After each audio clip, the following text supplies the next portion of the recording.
The Synchro Mystic presents Synchro Mystique. As we prepare parts 2 and 3 on the soul, as well as the deep dive into Rosicrucianism, and we have also additional explorations related to AI, transhumanism, and four-dimensionalism, my son asked me about the election of Zohran Mamdani in New York, and I thought I would share, because he asked me to, the thoughts that I related to him. Now, Jim Brandon is interested in the Mamdani case because of the Sufi angle, that is, the Islamic mystic trajectory that's somewhat akin to Kabbalah in Judaism, and we are preparing something on that as well, so stay tuned. But what I wanted to comment on, because of the conversation that I had with my son, was about the rift in the Democratic Party and about the evident caving in on the part of Democrats regarding the shutdown and the standoff with Donald Trump that occurred after the recent blue wave, quote-unquote, election, which was somewhat inexplicable, if not cowardly. So the first thing I want to say is that there have been other historical rifts in both parties, but if we just focus on the Democrats, I'll mention a few things to implicate some other parties, but just start with pre-Civil War, when the Democrats were split into the Southern and Northern factions, with the Southern faction running Breckinridge for president in 1860, and Douglas running for the Northern Democrats. Or in the post-Gilded Age, you had Bourbon Democrats, typified by two-time president, non-consecutive Grover Cleveland, and then a little bit later, populist Democrats, of whom William Jennings Bryan is the singular example. Of course, you can remember also that there was a difference between progressives who were actually aligned around Republicans, especially Republican President Teddy Roosevelt, and these progressives were arrayed against so-called Wilsonian liberals, meaning people who supported Democrat Woodrow Wilson. So there was a difference at that time between progressives and liberals. Now, it's worth bearing in mind that in 1904, the Democrat Alton B. Parker, who ran against progressive, he hadn't called himself a progressive yet, and he hadn't started that party, but he ran against Teddy Roosevelt and lost. Alton Parker was a conservative Democrat. And in roughly the same period of time, you had Eugene V. Debs, who was running for president as a socialist, as a bona fide socialist who made no bones, I think, about his having been influenced by Karl Marx. A little bit later, you had a rift between conservative Democrats again, this time people like Walter George, Ellison Smith, and Millard Tydings, and they were opposed to New Deal Democrats, preeminently, of course, FDR. Now, the rift then in the party came about between so-called Dixiecrats, people like Richard Russell of Georgia, James Eastland of Mississippi, Harry Byrd, George Wallace of Alabama, who we talked about in 1968, our video, and then Strom Thurmond, South Carolina, who has the distinction of shifting parties to a Republican on account of this difference that we're describing here. And, of course, they were arrayed against the group that became known as Kennedy Democrats. People like JFK, of course, his brother, RFK Sr., LBJ, and so on. And the issue, of course, was the civil rights movement. Moving into the 1970s, the Democrats were dominated by the Trilateral Commission. So you had these trilateral, very economically conscious Democrats who included, of course, Jimmy Carter himself, along with David Rockefeller, there's a name, and Zbigniew Brzezinski, But this also included other people who dominated Carter's cabinet, including Walter Mondale, Cyrus Vance, and so on, people like Harold Brown, Blumenthal. And these guys were arrayed against, well, what the media, including the supposedly left-leaning Washington Post, whose owner, Katharine Graham, was also evidently aligned with the trilateralists, what the Washington Post called the far left and the far right. So in other words, the trilateralists were the dominant Democrats in the 1970s. And by the 1990s, you had so-called New Democrats, here typified by William Jefferson Blythe III, better known as Bill Clinton, and hence that group was subsequently called Clinton-style Democrats. Now, these guys would eventually and arguably include such recent heavy hitters as Al Gore and Rahm Emanuel, as well as Barack Obama, Joe Biden, Kamala Harris, and, again from the New York mayoral race, Andrew Cuomo. Now, to get your mind around this, I think you have to pay attention to at least two essential pairs of distinctions. Now, the first is going to be the distinction between rhetoric and policy, or words and deeds. There's a saying in Latin, facta non verba, meaning actions, not words. Pay attention to what these guys do, not so much what they say. And this is kind of an obvious point. And of course, we can talk here about Barack Obama, who effused about hope and change, etc. But, and his ad campaign even won awards in the year of his election in 2008.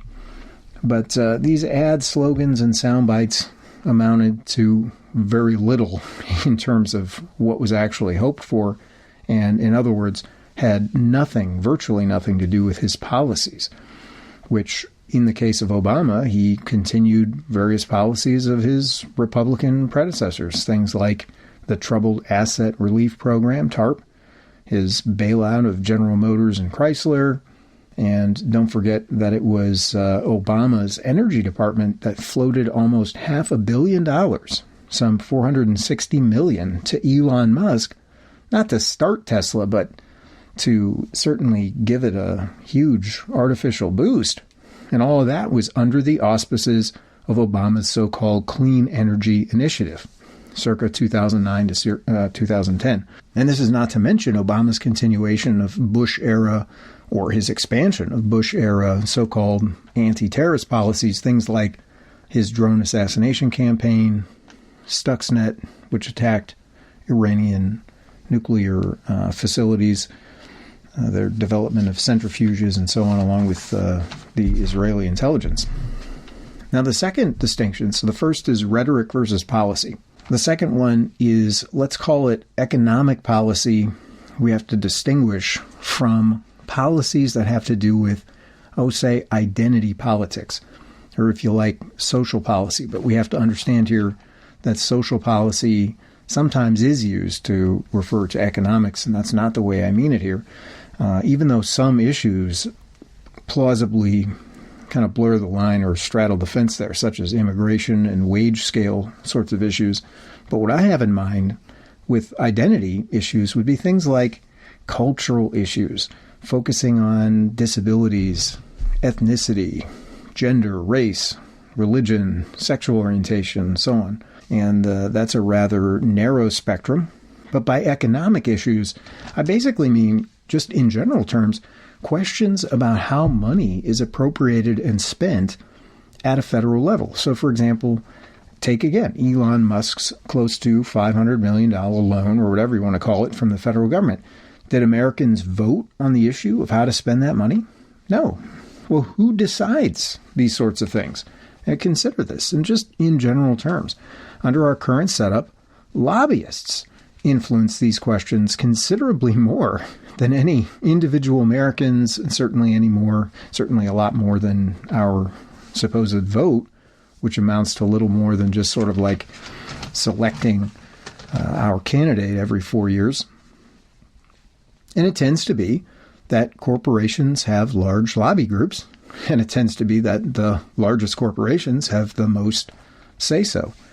And when you look at lists or Google this and you say, well, what are the largest lists of, what are the largest lobbying, corporate lobby groups, you'll get things like the Association of Realtors and the Chamber of Commerce, various pharmaceutical manufacturers, the American Hospital Association, big tech, places like Google, Microsoft, and so on. And all of that's true, but it only is scratching the surface, because these various scattered lobby groups really don't give the full picture, for which we would have to include reference to revolving door politics, as well as so-called agency or regulatory capture, like what was on the mind of Robert Kennedy Jr. in his recent election bid, short-lived though it was. But here we mean the tendency of people who exist in some, quote, aspect of the private sector to then go unceremoniously into government in a role that presumably would benefit the company that they just came from or the company that they would go to after their role in the government. So in other words, you had people like Robert Ashley, I've got James Gertz, James Mattis, Patrick Shanahan, people who come out of the defense industry, places like General Dynamics and Boeing, in the case of Mattis and Shanahan, and then they serve in various capacities, quote unquote serve. For example, Ashley was director of the DIA. One of the guys was Undersecretary of the Navy. Mattis was Secretary of Defense. Shanahan was at the Pentagon. The same story with the financial sector. And this is probably the best known. People like, say, Robert Rubin of Goldman Sachs, who was Clinton's Treasury Secretary. Or, again, Laura Tyson from Morgan Stanley. Various advisory and directorial capacities under Clinton. You had Hank Paulson, again from Goldman Sachs, but this time under George W. Bush's administration, the Treasury Secretary. Or, not to leave Trump out of it, Steve Mnuchin, another major financial guy. And this, by the way, goes all the way back to the Kennedy family. Joseph Kennedy had been a stock trader and so on, and then he was involved in the SEC. And you can make the same case with lesser-known names from so-called big pharma, and how both the HHS as well as the CDC, the NIH, all of these organizations which are overrun by people who have conflicts of interest in the corporate world. So when we're talking about economic policies, it's very important to understand that corporations basically run the show. And I am going to call that right-leaning. In other words, that is a quote-unquote right political posture, whereas the people voting would be, let's say, a left political posture. And on that wavelength, it's worth noting that the rightmost political ideology that's sort of in the mix right now is really mislabeled libertarianism, when a more honest description of it would be that it's anarcho-capitalism. Anarcho-capitalism meaning that the proponents of this position believe that corporations and business should have no restrictions on them whatsoever. People should be, in a business sense, and here you have to realize that person applies in this artificial way to persons that are created by courts. So in other words, we're talking about corporate personhood. Corporations have the status under law of persons. So it's a bit cheeky to say, well, yeah, we believe that people should vote when you don't limit yourself to natural persons, and economic policies are in the main decided by corporations. So here's the punchline. While it's true that Democrats have very noticeably moved to the left, at least rhetorically, but also policy-wise, in terms of identity politics. So yeah, they've moved to the left when it comes to gender and race and sexual issues. But in terms of economics, arguably, the entirety of American mainstream policy-wise has moved to the right. That is to say, where is an exception to the idea that corporations run the very important aspects of our lives from the standpoint of finance? Even in this recent hoopla in the shutdown over healthcare premiums and quote-unquote Obamacare, which I suppose rhetorically was supposed to be some kind of surrogate for universal health care, but in actual point of fact, who's getting paid from this? The insurance companies are getting paid. So it's kind of like the insurance companies tell the politicians, look, the people want universal health care. You can tell them whatever you like, but just don't impact our bottom line. And so this is the reality. You can't actually have universal health care and expect corporations to make a profit. But when the two things come to a head, who wins out? Time and again, not the people, but the corporations. So yeah, Obamacare is a god-awful monstrosity. Why? Because it's not designed to be universal health care. It's designed to look like universal health care on a not very close inspection, but meanwhile still pad the bottom line of various corporations. Now, if you're saying no freaking way, right, then let me try to point a few things out. So there's a reason, number one, that Bill Clinton referred to himself as an Eisenhower Republican. And there's a reason that the former Fed chair, Alan Greenspan, once, quote, joked that Clinton was his favorite recent Republican politician. Noam Chomsky similarly referred to Clinton, both Bill and Hillary, as moderate Republicans. And, in fact, Barack Obama described his own policies as the kinds of policies that would have been considered moderate Republican policies just a few decades before his administrations. And the reason is they are, or they would have been, considered to be moderate Republicans in the past. But the entire political spectrum has shifted to the right, economically, again, not on social issues or identity politics and all that kind of stuff. It's not what I'm talking about. I'm talking about just economics. And it's shifted to the right to such an extent that what used to be moderate Republican policy is now represented as the left, quote unquote. But there's also a reason why Republicans like to refer to Obama and so on as a socialist.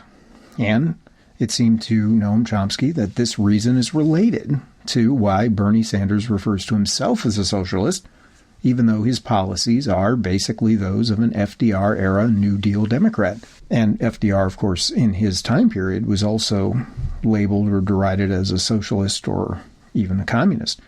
And this is despite the fact that there was a socialist and a communist party, two separate parties who ran candidates in 1932, 36, 1940.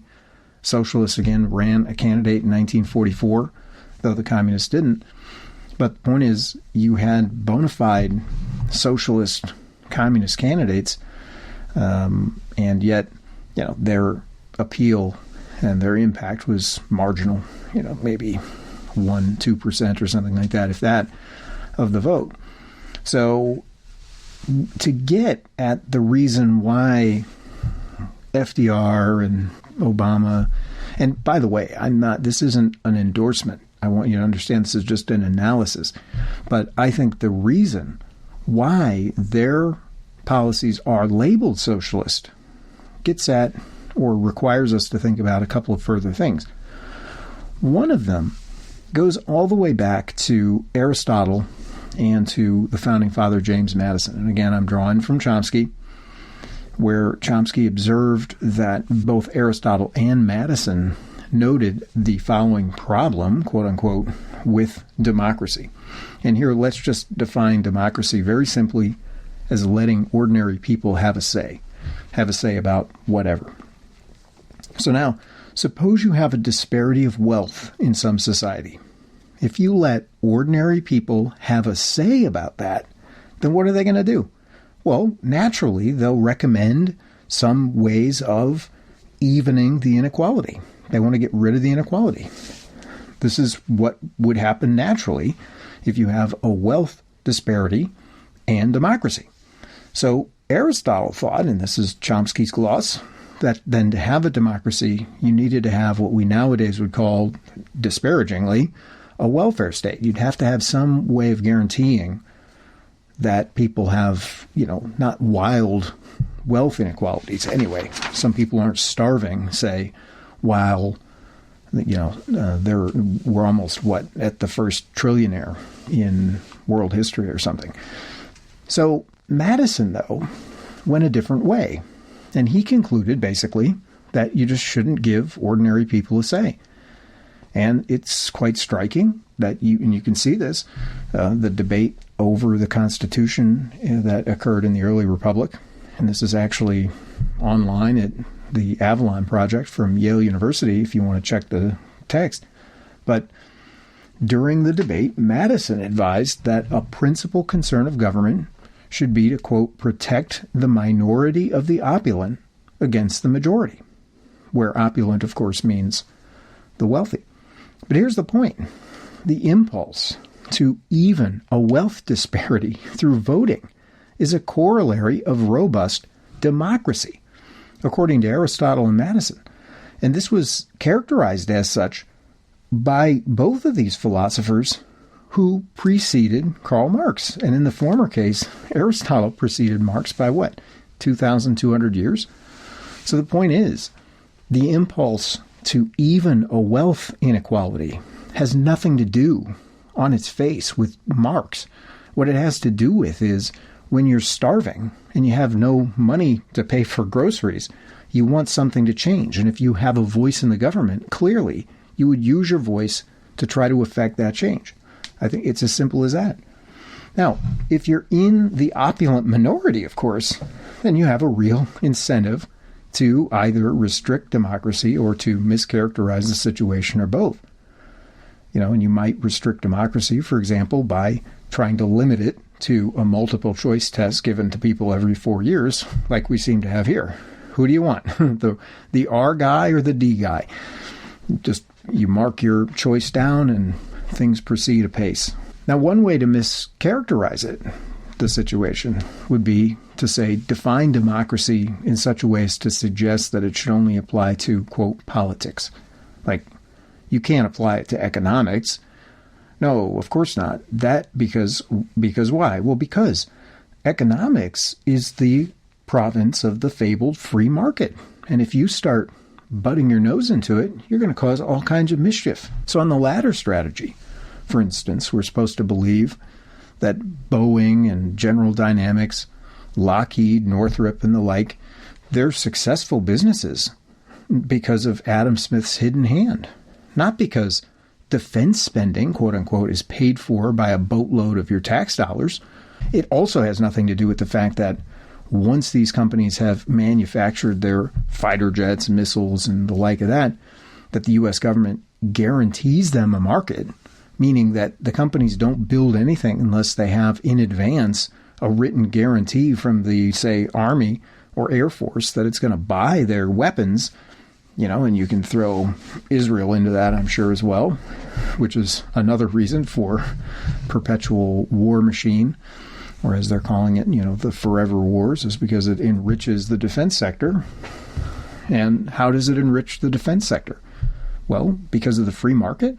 Hell no. It enriches the defense sector because that's the conscious decision of the policymakers to pursue those war policies, and because your tax dollars are funneled to these companies. And they both pay in part for research and development as well as pay for the final products. So isn't that nice? And all of this is described as the free market. And just how, like, Elon Musk's $500 million loan is evidently also a function of the free market. But all of this is more aptly described, and it has been described, as welfare for corporations, or welfare for the rich. So it's not like the United States is against welfare. The Republicans aren't even against welfare. Chomsky has gone on the record talking about once upon a time Newt Gingrich, who had a very wealthy constituency, and, it included, I think it was Lockheed. And, he had more entitlements going to his constituency than many other constituencies that are derided for their welfare because, you got too many people on food stamps, when the amount of money that's spent keeping Boeing propped up or Lockheed propped up dwarfs the amount of money that goes to paying for poor people's food. But there's at least one other crucial piece here, and that is the media's portrayal of all of this. So firstly, the media are almost entirely corporations themselves, and it's worth keeping in mind, because this means that the media aim primarily at profit maximization rather than, say, delivering objective facts as a public service. Secondly, almost without fail or exception, the media present whatever position is leftmost at any given time as socialism or communism. And usually without, I should add, bothering to distinguish the latter two terms in any way. But this prior point is crucial. Socialist then becomes something of a swear word or a term of abuse. And its embrace by certain activists can be chalked up to those activists sort of thumbing their nose at the system, in something of the same way that Michael Hoffman has embraced the label revisionist historian. In the mouth of a mainstream historian, a revisionist is a person who lies about history. But obviously, this is not the way that Michael Hoffman intends it, but yet he embraces the label because he thinks he can turn the tables against the system by accepting it. In other words, the revisionist is the person who pays attention to new facts and then changes their position when they confront quality evidence. And again, like Hoffman, there's always a chance that the socialist activist in question might just know a little bit about what socialism is and what its relationship to democracy is, as I pointed out previously. But for the mainstream media, socialism is just an idiotic invocation of the specter of the USSR or China or some other doomed place like Venezuela. And the only people who endorse it are dupes or misguided folks and likely godless people anyway, all seeking some utopian pipe dream that, again, is just doomed to fail. Now, it's disappointing, obviously, for a number of reasons, not least of which is just intellectual respectability. Norman Thomas, who ran for president at least 6 times and did so between, say, 1928 and 1948, especially, as a socialist, he repeatedly argued for distinctions to be made between socialism and revolutionary communism, including its right-wing deviations of Leninism and Stalinism. And never mind that self-declared socialists or social democrats rarely, if ever, intend to associate themselves with revolutionary communism, Karl Marx, and the like of that, at least not post-World War II. And never mind restricting the derision to self-declared socialists, as we say. FDR was derided as a socialist, and that was despite the fact that there was a socialist party, and they didn't think that they had anything in common with FDR, or at least not enough to endorse him. And again, Obama's campaign promises went unfulfilled. This is in no way an endorsement of Obama, and yet the fact that his policies, which can plausibly be describable as moderately Republican, were derided as socialist, gives you a clue as to how the word socialist is being used. And it's sort of like the word democracy. The idea that we have a democracy really only applies when you understand that corporations have the status of persons. And if corporations are included, then sure, you have a democracy because those people can vote. And they have an outsized influence along the lines of what Supreme Court Justice John Jay meant when he said that the people who own the country should govern it. As the economy has been pushed further to the right in terms of power being placed in the hands of corporations, it has been seen as highly useful to regard whatever the leftmost political position is as socialism. And it's about as intellectually honest as designating the rightmost position of libertarianism, quote unquote, which ought to be called anarcho-capitalism. Because people who profess that, like Elon Musk and Peter Thiel and others, they usually want a system under which corporations have little to zero oversight and where most of the functions of government are, quote, privatized. So likewise, it's useful to have a media that is considered to be or is described as liberal, and this for two additional reasons. Number one being that a media which is seen as liberal is simultaneously assumed to be the enemy of corporations. They've got to be, by nature, adversarial and oppositional and so on. And when you assume that, then it's taken for granted, by the public anyway, that the views expressed by the media are as far to the left as a person should rationally go, particularly where the media has a consensus. So Fox News and the New York Times both agree that say Bernie Sanders is a bona fide socialist, and that Bernie Sanders' policies, were they to be implemented, would lead us inexorably into the state where the USSR ended.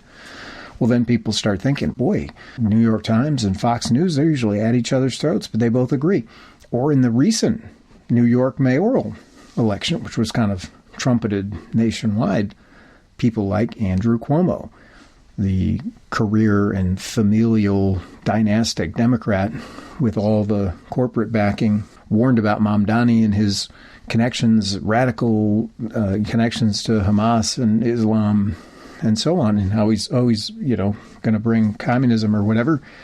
And when Donald Trump basically gets on the horn and tells the people of New York, listen, I'm not a fan of Democrats and Cuomo, but you better not vote a communist, that sends a message that, well, the guy must actually be a communist. Because why? They circle the wagons. It reminds me of, say, the mafia as depicted in something like The Godfather, where you have these competing families and they're all basically trying to one-up each other.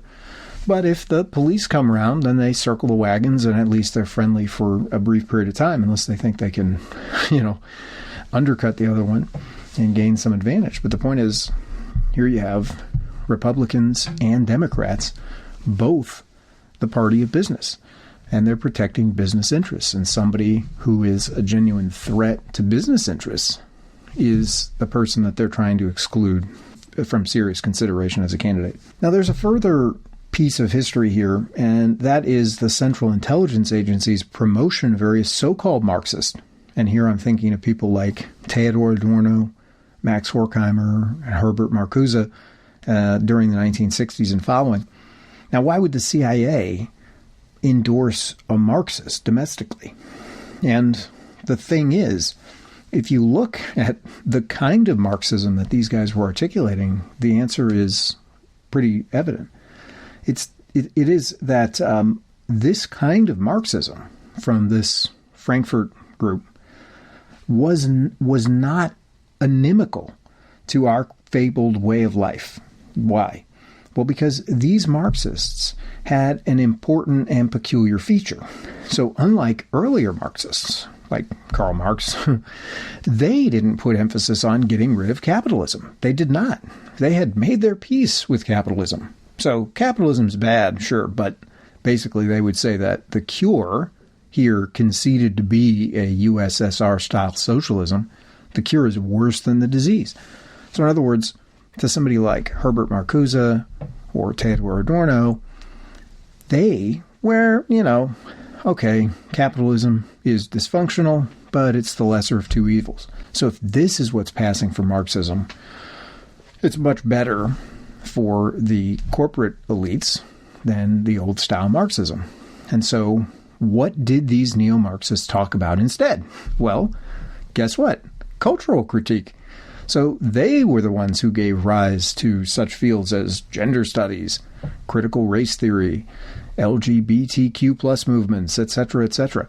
So in other words, not focusing on workers' rights, not focusing on, wages, on inflation, on poverty, on food insecurity. And why had those issues been so important? Well, those concerns helped to propel FDR to an unprecedented 4 terms of presidency. So he did that on the basis of his impressive voting coalition, and the impressive voting coalition was essentially determined by a concentration on the focus on the little guy. Now, again, FDR has got problems of his own, confiscation of the gold being one of them, the entry into World War II, the Pearl Harbor attack, according to Robert Stinnett, he had foreknowledge of it and all the rest of this. So this is not hold FDR up as some saint. But on this issue, on the issue of actually addressing worker and wages and things like this, I think FDR was genuinely effective. And this is why the Republicans in particular were very much focused on trying to shatter his coalition, which they did with issues that were termed wedge issues. So these wedge issues were designed to break FDR's coalition. And it's very, very important to focus on that. What was his coalition? It was economic, not all this cultural critique stuff. It was economics. And it's the same thing now that is driving the election of people like Zohran Mamdani, right, and others.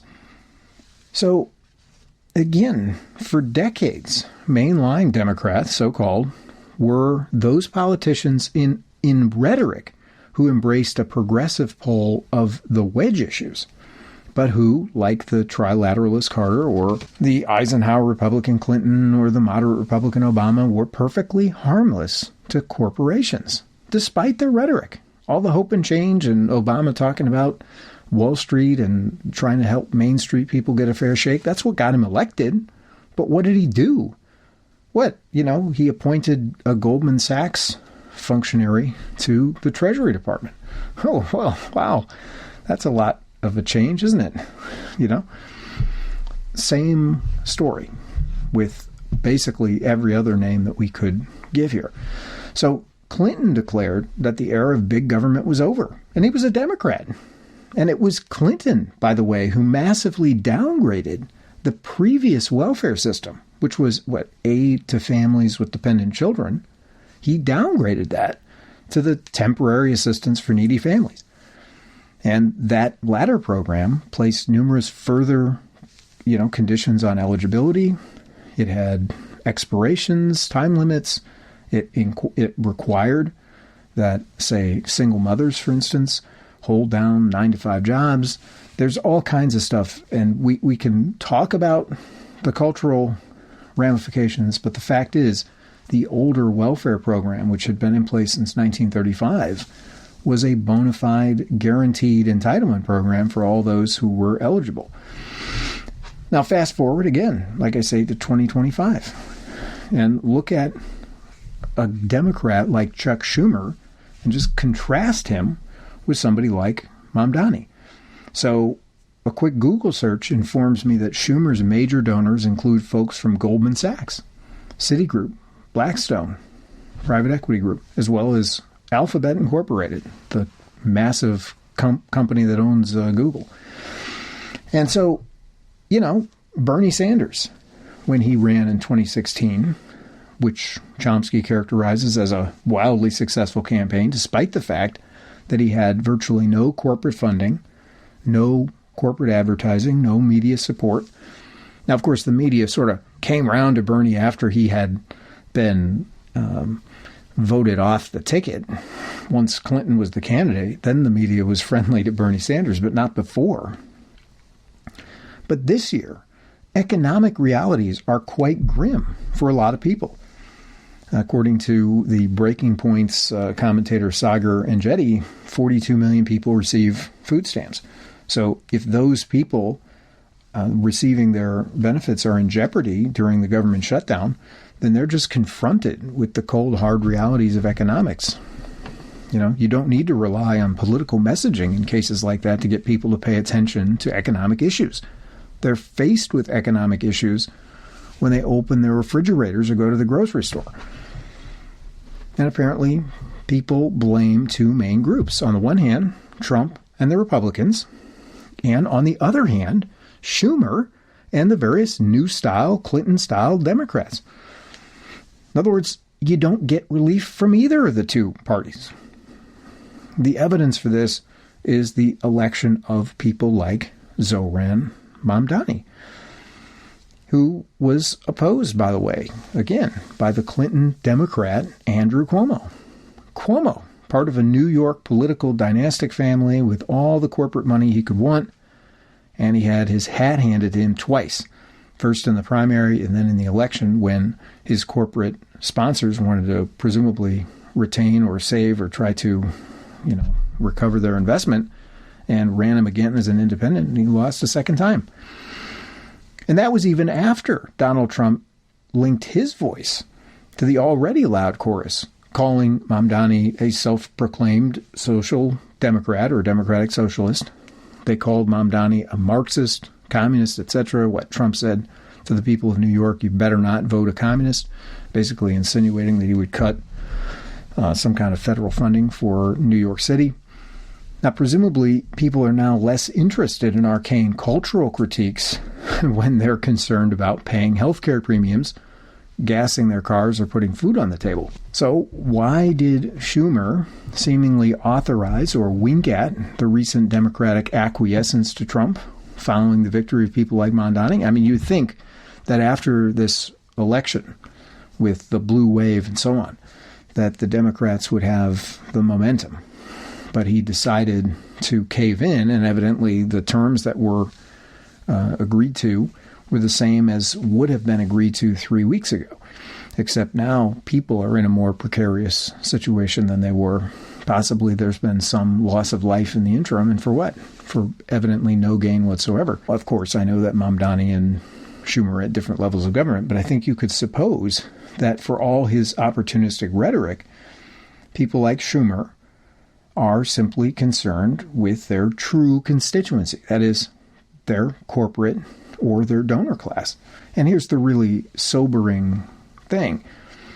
People like Sam Altman, and we'll get into this again in our concentrated study on AI, Peter Thiel, Elon Musk, have for some time been warning about the AI apocalypse that's coming regarding jobs. So now imagine the plight of the common man and woman. Probably you, me, a lot of people listening. Imagine that getting much worse, possibly in a hurry, because AI is not poised to take factory jobs. Hell, those are decades gone. What are they poised to take? Service industry jobs, customer support. They're poised to take possibly financial advisory jobs, the kinds of things where people just have to call in and tinker around with their 401k. Well, an AI can do that. People who sell insurance or other financial products, the AI is capable of asking all the same questions, running an application, say, for an insurance application. So it's a really scary kind of a situation, and everything is going to potentially get immeasurably worse if somebody doesn't scale it back or put a halt to it. And it's been described, again, by the Breaking Point's crew, but this time I think it was Crystal Ball, who said something along the lines of the lines taking shape here are the pro-human and the anti-human, the people who are literally in favor of humanity living and the people who are basically thinking the majority of us are useless eaters and can go ahead and die in whatever way seems best to us, to quote from the Steward of Gondor from the third Lord of the Rings movie. So we're waiting for what? The fabled singularity or for the AI here? Is it a race against the clock then? Can corporate apparatchiki, whether they have D's or R's after their names, keep us fretting about Marxism? Is that supposed to be serious? We're supposed to worry about Sharia law? I mean, Michael Hoffman put paid to that years ago when he talked about the close connection between Talmudic law and the United States. The fact that Antonin Scalia, I think, studied, I'm going by memory here, but a yeshiva or something like that as part of his law training.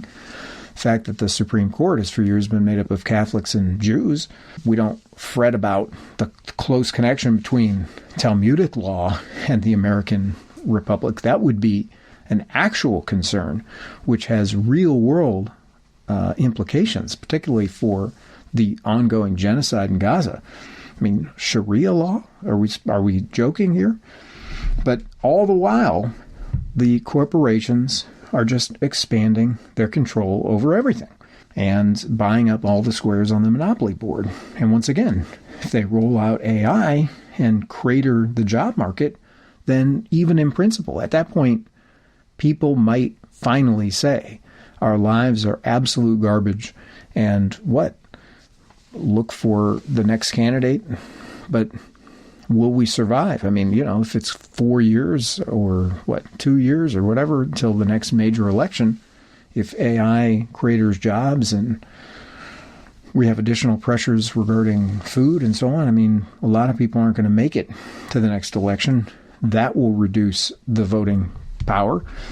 And what's the use to a corporation of paying an employee who can ask, an actual flesh and blood human who can ask for sick leave, who wants to take a vacation, who wants higher wages when their cost of living goes up, who needs to be policed because they might use their computer for sending private emails and on, benefits and so on. I mean, an AI, right?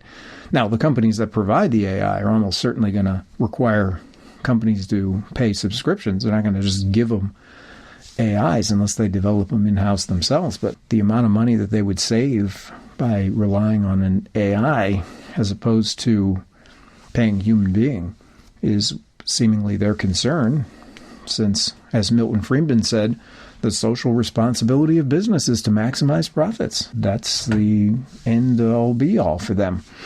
Now, of course, there's more to say, including further symbolic explorations, which are more the channel style, into things like AI and, again, Sufism, so you can look forward to that. Now, there is a final question, though, and that is, why would George Soros be linked to Mamdani? I mean, if Mamdani is this sort of like threat to corporate power or whatever, and we see George Soros as a kind of a financial big shot, why would he support him? And of course, I don't want you to have the impression that I'm all in for Mamdani. I mean, I didn't even know the guy's name until just a few days probably prior to the election. It's not like he's got this massive body of work where you can read his positions and so on. So not a lot is known about him. So there's going to have to be some speculation there. But why would George Soros, let's assume that Soros was involved somehow in spreading the word for him. Well, let me suggest something. That is going back to Samuel Huntington. Samuel Huntington was one of the trilateralists who penned the Crisis of Democracy text in the 1970s. And as Chomsky, again, has said numerous times, basically the 1960s scared the crap out of the corporate ruling class, both on the left and on the right. And the left reaction came to be articulated in this document, The Crisis of Democracy, where Chomsky's summary is that it basically says there's too much democracy. There's too many groups, blacks and women and the rest of it, who during the 1960s were able to go from basically being marginalized to having at least some say. And that scared them. And so they instituted, you see, this proliferation of think tanks and foundations like Heritage and others that are trying to roll this back for one aspect of the corporate interests or other. But Huntington, in addition to that, also coined the term clash of civilizations. And this was in the context of the collapse of the Cold War, the end of the collapse of the Soviet Union, I should say, and the end of the Cold War. And the point was that previously, since the end of World War II, the Cold War, the fight against Communist Russia, Soviet Union, had been the justification for military spending. It was the reason why we had to funnel so much of our tax dollars into quote-unquote defense. Well, if the Soviets are no more, then, hey, we should be able to save some money, right? Well, no, they don't want to turn off that spigot of cash. And so the goal there was to try to replace the boogeyman. And Huntington's idea was Clash of Civilizations, where he basically framed it as kind of an Christian civilization type Western civilization versus Islam. And this was the big deal. So one possibility is that they're trying to associate this kind of democratic impulse with respect to input on economics with this Clash of Civilization stuff. Because, frankly, trying to tell people, hey, you know what, you should be really afraid of voting a socialist because your way of life might be threatened is a bit hollow to somebody who's already starving. I mean, what way of life, pray tell, are they describing there? So possibly the card they have left is to try to associate this with Islam. Now, there's all kinds of similar cases maybe we could point to. For example, how the Republicans have routinely tried to point at, in order to shake the image that it's the party of white Anglo-Saxon Protestants, they've tried to, they point to Ben Carson and they point to Colin Powell, and, you know, they love to talk up their supposed diversity in those regards, or the fact that Milo Yiannopoulos or something was a homosexual. It was like, oh, look, Republicanism is a big tent. What's the guy who did the video on Obama's brother or something? It was like an Indian name or something, I forget. But basically the point is trying to shake this idea that they're WASPs. They point to this very small, statistically almost insignificant number of racially diverse what's his name? Soul, the guy, the commentator. Well, another example of this might be David McGowan's thesis that in the 1960s, the anti-war movement initially was, you know, associated with various professors, clean-cut Chomsky types. And in short order, I guess they feared, according to McGowan, they feared that those types would make inroads and change people's minds about the Vietnam War and about military spending and the like. And so McGowan thought that the powers that be raised up these rock and roll groups like the Doors and then associated the anti-war message with sex, drugs, and rock and roll. So these hippies with long hair, and they're advocating for free love and whatever else they're doing, yelling at people, getting drunk and smoking dope and all this stuff. That was the anti-war movement. Then most of the American populace didn't want anything to do with it. So McGowan floats that as a possibility, and it's possible, maybe, that this Mamdani being kind of the face for socialism. Because, I mean, after all, if George Soros had been a fan of socialism per se, so-called, even if we concede that we're talking New Deal here, if that had been the case, why didn't he fund Bernie? Why didn't he go to bat for Bernie in 2016 when Bernie was maybe a hair's breadth from presidential nomination, and in an election where Bernie Sanders goes head-to-head against Trump in 2016? I don't know. It's not obvious to me that Trump wins that. So why didn't he do that? So anyway, look for the explorations on Sufism if you're interested in that, which is Islamic mysticism. That should be interesting, and I'll tie that to Mamdani as well, to the extent that information is available. And we will also do, as we say, artificial intelligence, transhumanism, and four-dimensionalism. So stay tuned. Thanks for listening.